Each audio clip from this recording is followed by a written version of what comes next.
Welcome to the friendliest campus in the South. Shotgun, Blanchard, one back set, rolls right, pressure coming, throws, Middleton, go! To the gym of the hills. He lifts it to left. That one's pretty well hit. Hall on the run. That ball is gone. Home of the Jacksonville State Gamecocks. Gets it over to Day, over to Hall. He fires up at the buzzer and drains the three. So good defense by Cunningham. Brandon releases away, pulls up, he checked. This is your podcast for JSU Sports. High fly ball, center field. It is back. It's out of here. With your hosts, Brandon Owens and Cody Hooks. This is Cocky Nation.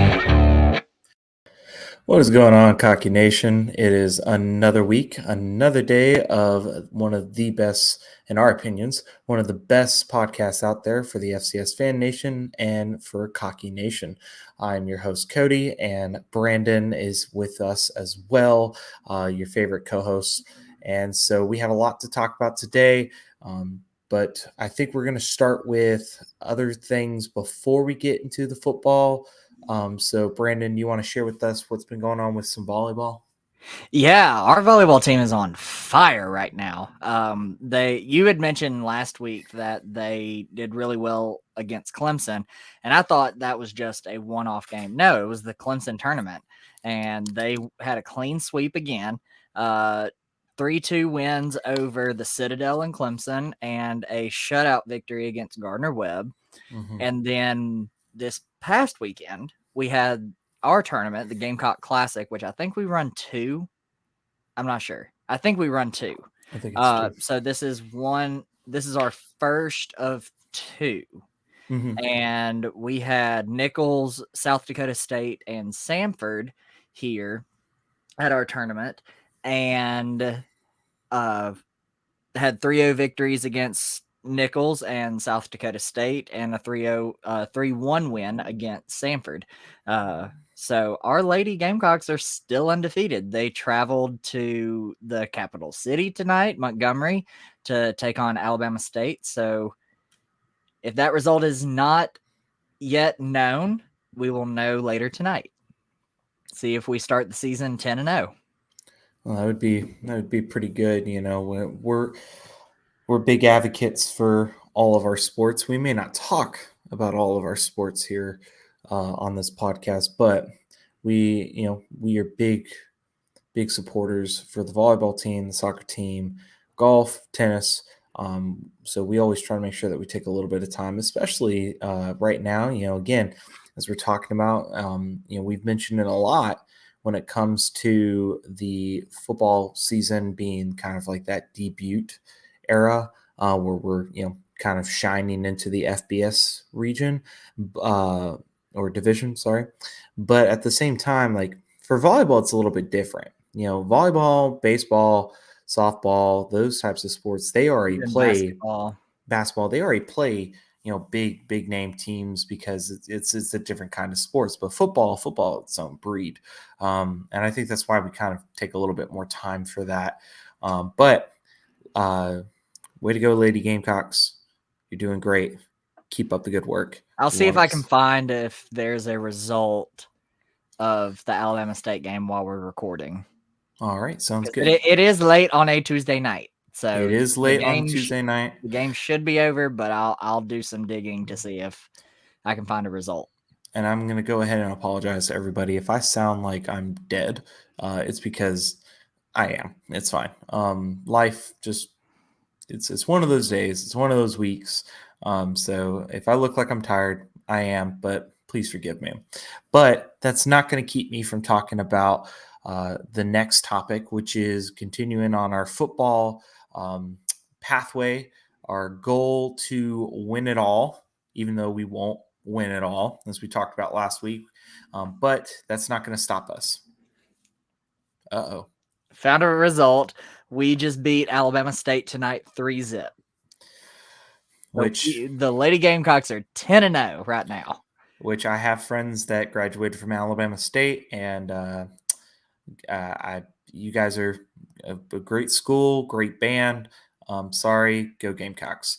But like I said, we're going to start talking about football. I like to think of it as our Cinderella run, showing everybody what we got. So if you haven't been paying attention, JSU traveled this week. We were not at home. It was actually a night game. I wish we could have more night games in the near future. I think everybody would appreciate not having to play at 11 o'clock like we did against Davidson, especially because we live in the South. I mean, heck, I was talking to a buddy of mine, colleague, who traveled to the Alabama-Texas game. Speaking of which, Roll Tide. Ooh, it was so bad. Yeah. No. Yes. No. Sorry. If you don't know, I don't know if we've talked about this yet this season, but if you didn't hear from last season, Brandon has officially made it his position as far as the future is concerned, that now that we're moving to the FBS, he's no longer going to go for any other team. He's going to go strictly for the Gamecocks. I respect him for that, but listen, I was an Alabama fan before I went to JSU, and I will stay an Alabama fan until I die.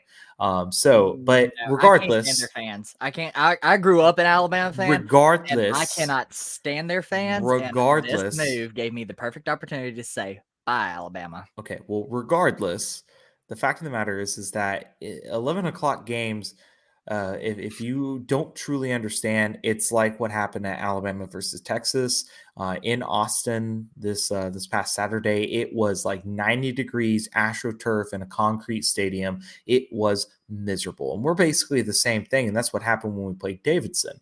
But the good news is we traveled this week. We played Murray State at Murray, Kentucky at 6 p.m.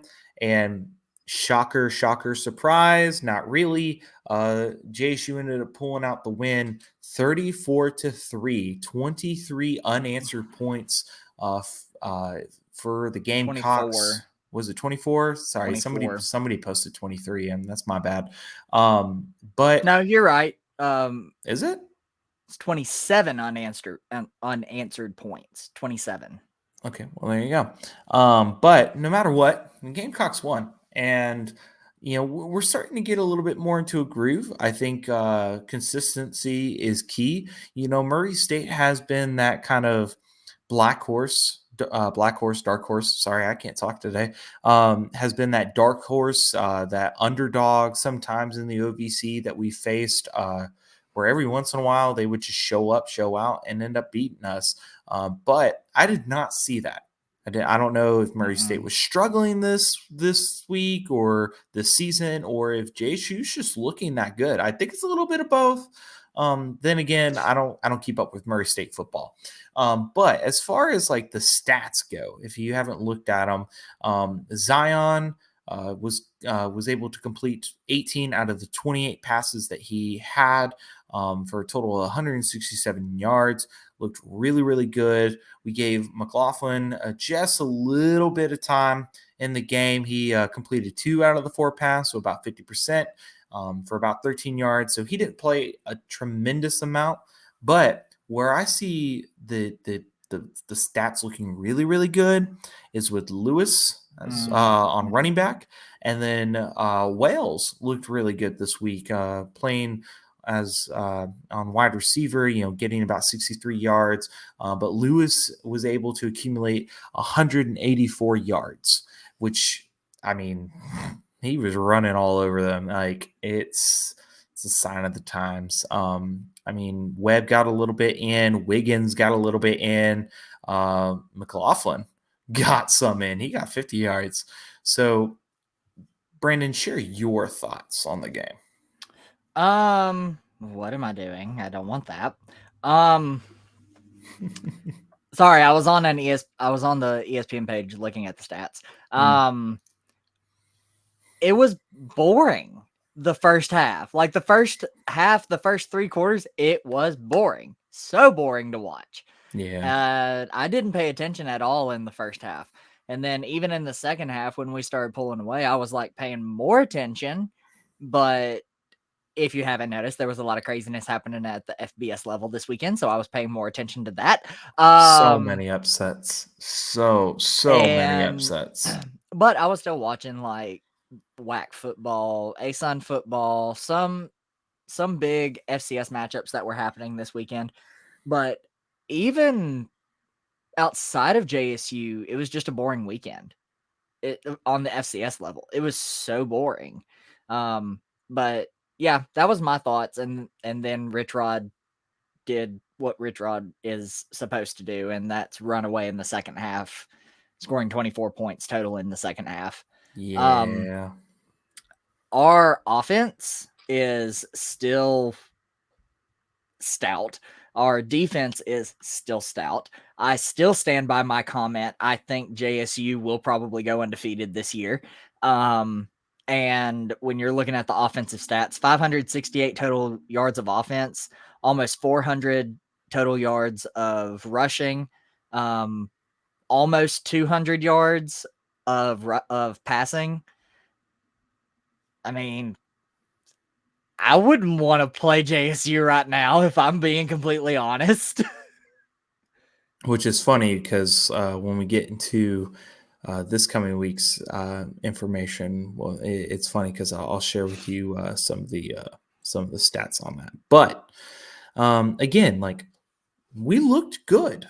Mm-hmm. Now I'm going to keep sharing my biggest fear, and that is the fact that we need. I know it's still early in the season. But based on what I've been told, and nobody has corrected me up to this point, Zion is not coming back. Okay. Now, Zion looks great. I'm glad he's getting a good season.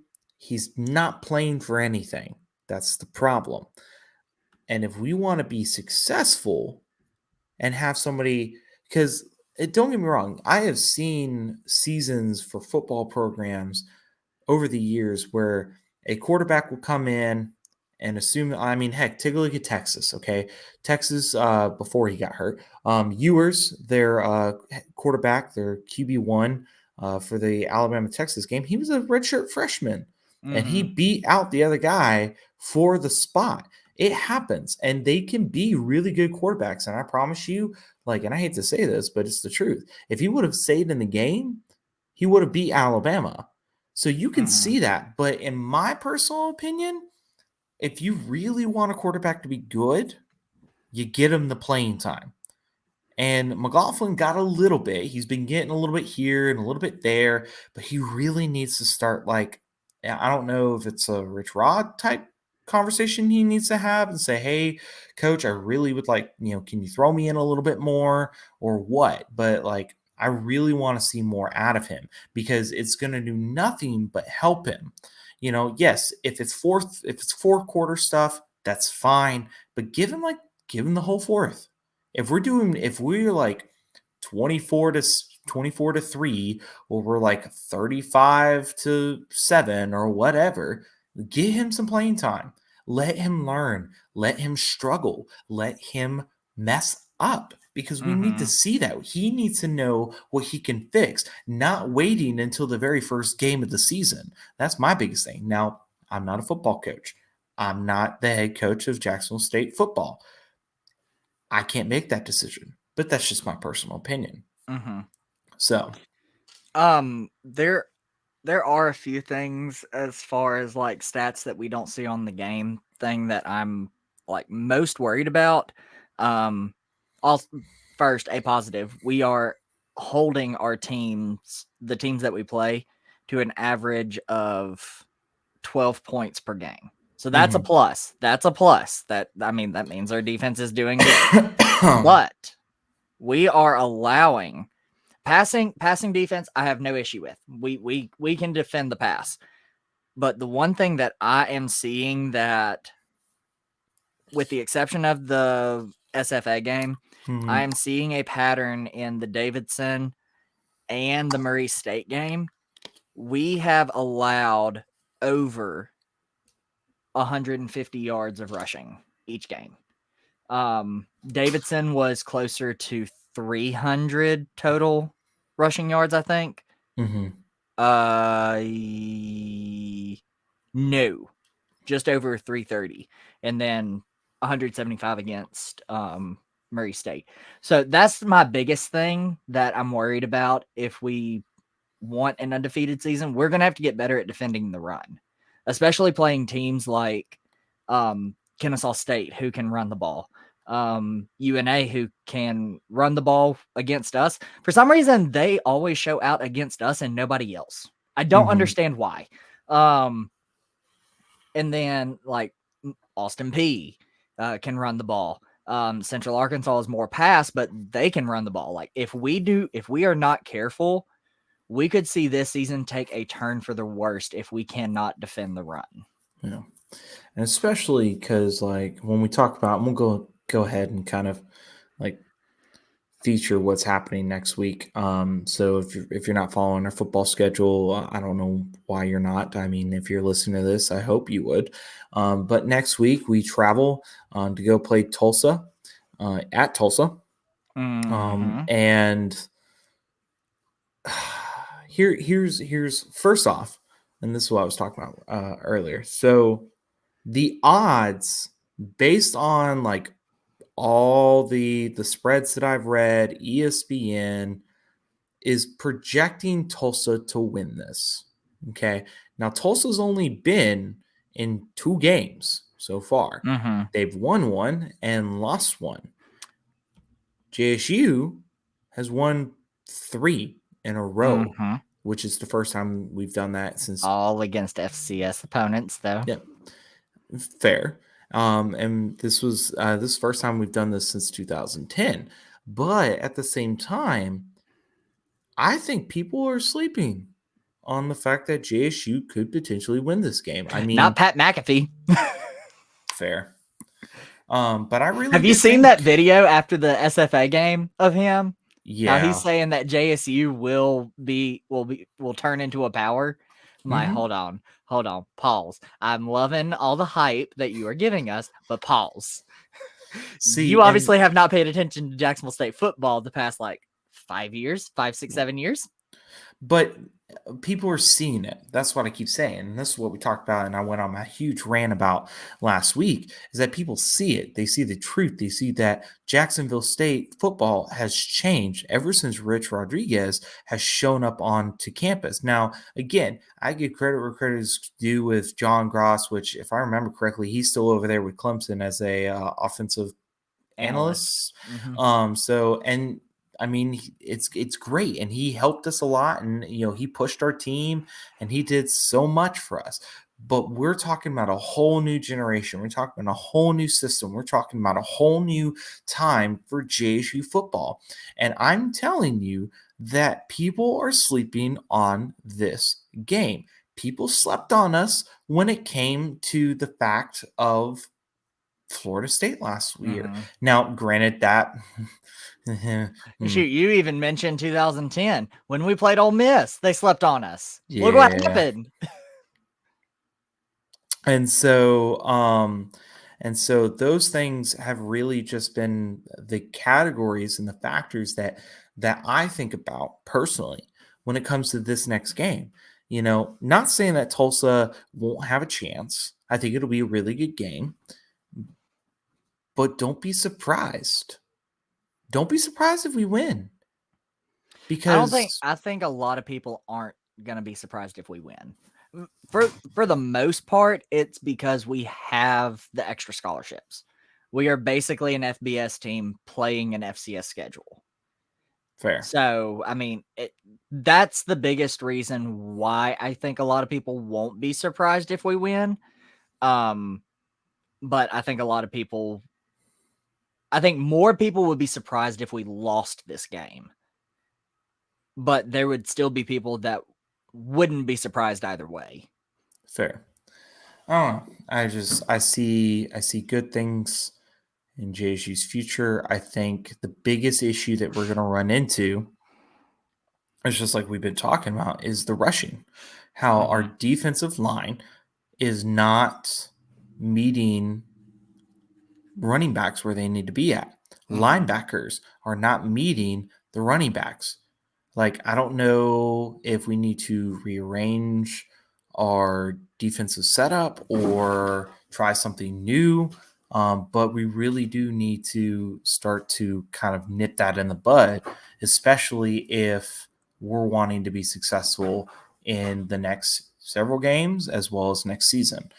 Because, I mean, agree or disagree, we've constantly had a difficulty on the defensive side of the ball. Like, I feel like that's been JSU's kryptonite for a little while, has been on the defensive side. We can score, but at the same time, we're also lacking on the back end. So Yeah, I mean, we are averaging, let me do math real quick. 269 divided by 3. I mean, we're holding our defense is holding teams to just over 250 yards total, which is very good. But when you look more into the stats, we have no issue defending the pass. None whatsoever. It's the rushing. Yeah. It's the rushing that's going to kill us if we're not careful. Now, with that being said, do I think JSU will have any issues with any of the teams that we play? I don't think so at all. The only teams that I think we might struggle against is UCA and Kennesaw State, maybe. Maybe UNA, just because that's a rivalry game and people know my stance on rivalries. I throw everything out the window when it comes to rivalries. I don't care how good or how bad a team is. It's a rivalry game. Right. I don't care. So, I mean, maybe UNA, but definitely KSU and UCA for sure, especially with UCA being in Conway. Like, it's really hard to play on the stripes in Conway. So, I mean, we'll see what happens as far as like our defense is concerned, but I'm impressed with what our defense can do. The past 2 games have been kind of down, but I mean, I think these boys will show up and show out this week just because it's the kind of competition we're going to start seeing more often starting next year. Right. Well, it's all up in the air until it's all not up in the air. So I just keep telling everybody, keep watching, because I think you're going to keep seeing really good things. Now, eventually, let's face it, at some point, Rich Rodriguez will end up leaving JSU. And whether or not that is to go to another FBS school or whatever that may contribute, we'll see.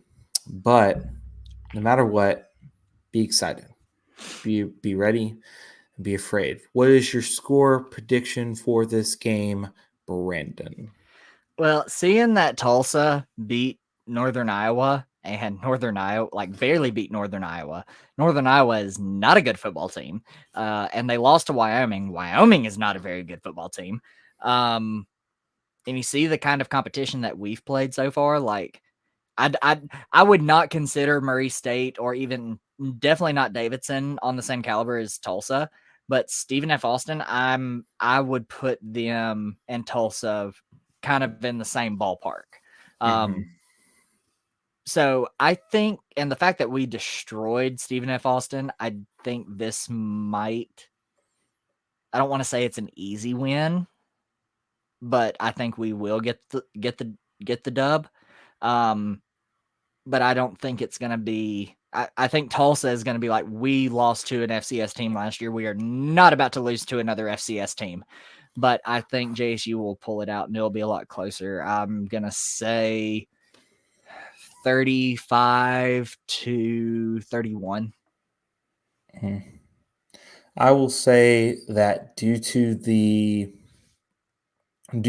current issues that we can obviously project and see on the defensive side of things, I really do think that this is going to be an offensive game. So I will say